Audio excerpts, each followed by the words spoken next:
Okay, y'all, just drop whatever you're doing and turn up your radio, 'cause it's time for Body Love. Here's what happened last time. Just heard a gunshot right here on the front steps. I was trying to kill myself, all right? Is that what you wanted to know? Get out. Get out of the car. It's the middle of the night. This neighborhood... This is where you're getting out, Fidelia. Of all the people in the whole world, my daughter is the last one I ever thought would be in the psychiatric unit. Everything that belonged to Miles is gone. Every single thing.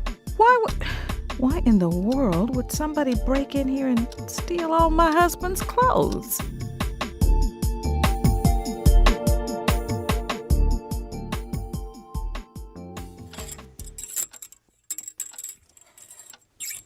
All his suits are gone. His winter coat.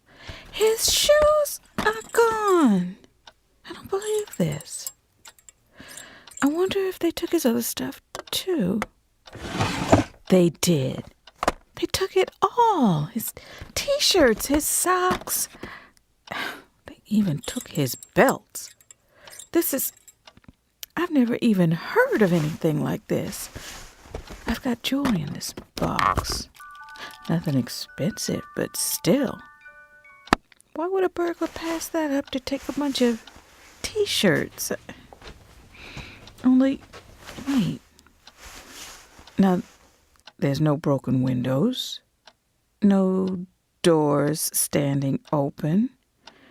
And when would it have happened anyway? I've been here all day except for the memorial service. While I was at the church grieving the loss of my husband, somebody was breaking in here and stealing every last bit of... Only there wasn't anybody breaking in. Whoever did this, I think I'm losing my mind. Putting Fidelia out of the car, coming in here and seeing what I think I'm seeing, talking to myself. Whatever's going on here can wait until I found Fidelia and brought her back here. Lord, will this day never end?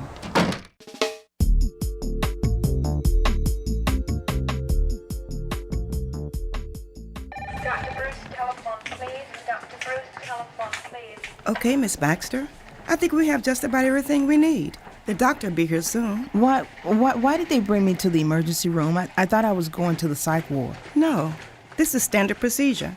The police brought you here because it's the best place to evaluate your situation. Oh, well, yeah, I can see that. That's why there was somebody right away who asked if you'd taken any drugs or anything. Told her I never even had dinner. And then they asked to draw some blood. Yeah, I told them to take whatever they want. You've been very cooperative, especially since I know you've had a rough night. So what's gonna happen to me? Well, the psychiatrist on call will come see you and ask you some more questions. And I'm guessing that'll be soon, because I see her right over there. Is that her reading the folder? What's she gonna do to me? She's just gonna talk with you, just ask you some questions. So you just... Oh, see? I was right. Here she comes. I'll leave you two alone.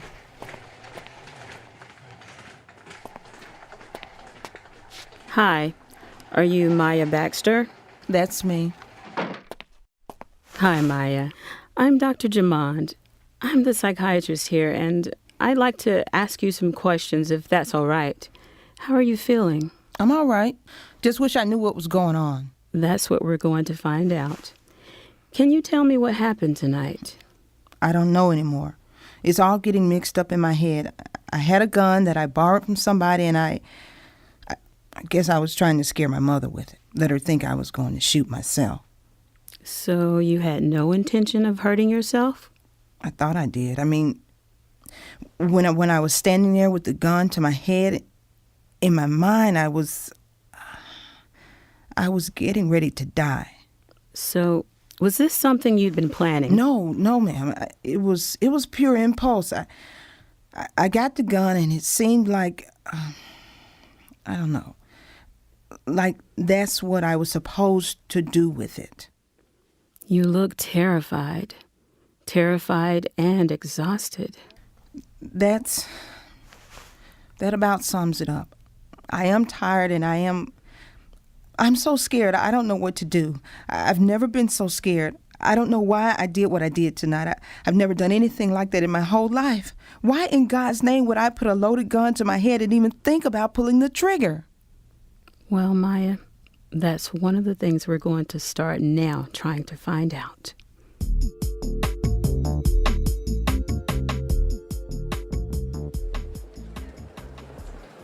Sonny, I don't know how much longer I can sit out here in this waiting room. I'm about to go through those doors and start looking for Maya. Just try to stay calm, Nessa. They said they send out a doctor just as soon as Maya gives permission. Permission for what? I'm her mother. And she is 19 years old. You can't go back there without her consent. And at the front desk, they said she has not given her consent. Well, as my mother would say, I ain't believing this. Maya's a legal adult now, Vanessa. She can make... She's a legal adult who just tried to shoot herself in the head. I can't just sit out here anymore. Sonny, it's making me sick to my stomach. When was the last time you ate something? Oh, don't even talk about it. Makes me sick to even think about food. But this isn't just stress. This feels like something else. Then come on, Vanessa. Let me take you home. There's nothing more we can do here tonight anyway. They're gonna take good care of her. What? Sonny, I didn't say I was letting you back in the house. Don't try to use all of this. Nessa, I am not trying to force my way in or sneak past you or anything like that. I know, Sonny. It's just... Look, it's nearly 2 a.m. now, and if I don't get some sleep, I'm going to fall apart. And I need you to take me home, so you might as well stay there. But I hope you know... I'm sleeping on the couch. I know that. Okay. That does make everything easier. But just don't start talking like we're a whole family again, because we're not. Mr. and Mrs. Baxter? Yes, that's us. Can we go back here and see her now? I'm afraid Maya's still asking that nobody visit her right now, but she did give me permission to bring you some information. What kind of information? You need to know that we'll be keeping Maya for at least several days.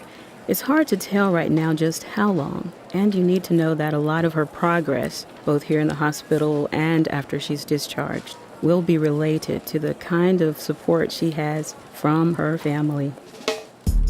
Stay tuned for more Body Love right after this.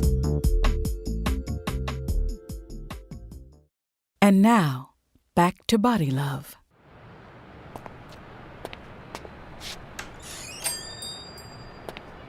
Hello? Anybody here?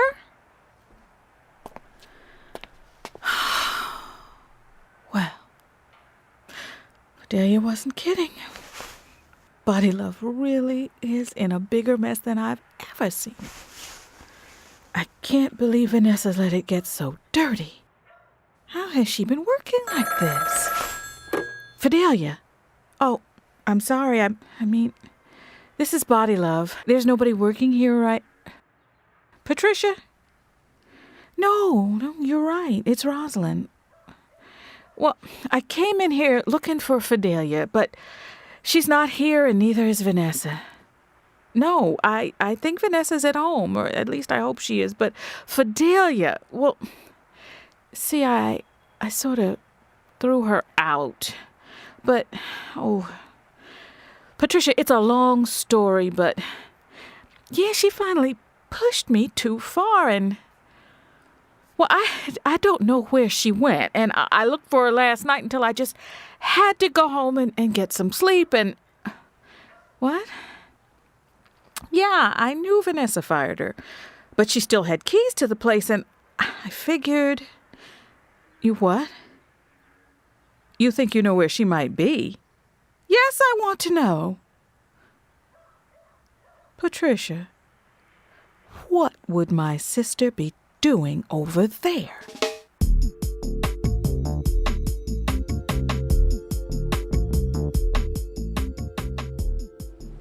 Maya, it's Dr. Jamond. Come in.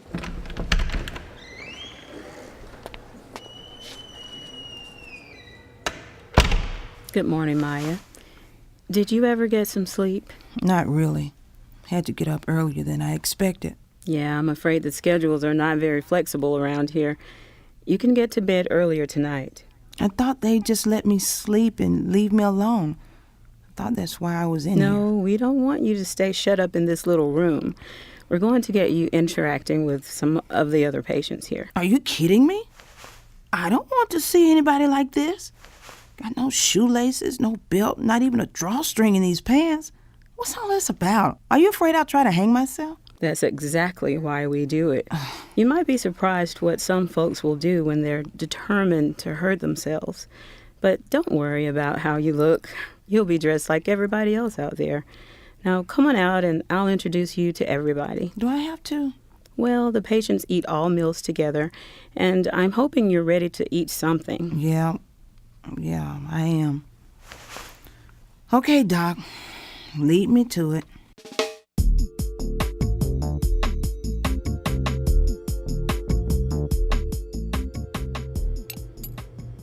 Okay, I got Saul to school in time, and I got TJ settled at Mrs. Brown's house. Oh, I made some more coffee if you want some. Oh, good, thank you.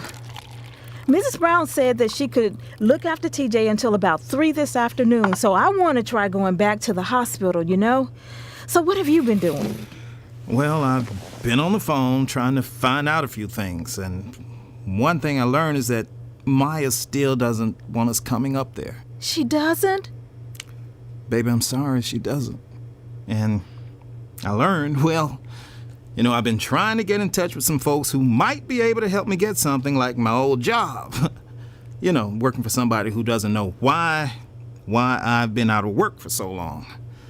But nobody's hiring, or if they are, then it's somebody who's already got the word about me. Sonny, I'm sorry.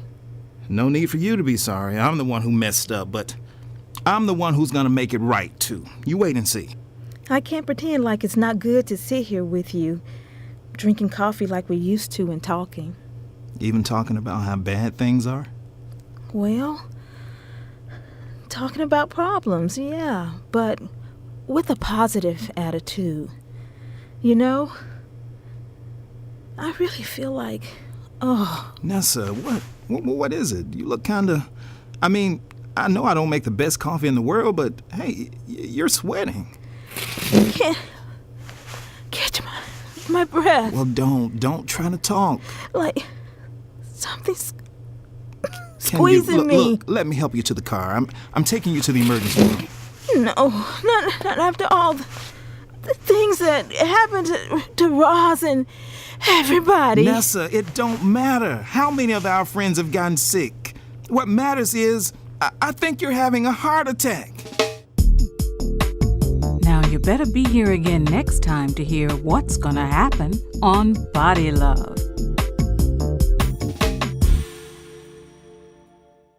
Dr. Palm, I'm really worried about my mom. What's going on? Saul, your mother's having symptoms that may mean a heart attack. While chest pain and difficulty breathing are classic symptoms of a heart attack, women can have symptoms during a heart attack like feeling very tired or fatigued, feeling anxious, having sleep problems, or even stomach complaints. Any of these can be an early sign of a heart attack, but they can be subtle, and unfortunately, even health professionals could overlook them as being heart attack symptoms. So my mom might have had some symptoms like that and not realized that they were early signs of a heart attack? Or she might have been too worried about other things to even realize that she was sick? That's true. But fortunately, your father did right by taking her straight to the hospital. It's very important to move quickly in a situation like this. Phew, thank heaven for Dad and his quick actions. Amen to that, Saul. This was Body Love, episode 43, written by the Body Love Writers Group, recorded at Boutwell Studios by Jeff McKee and directed by Will York. Featured in the cast were Vanessa Anderson, Shalithia Williams, Luane Childry, Audrey Quinn, Sarah Calloway, Benita Wren.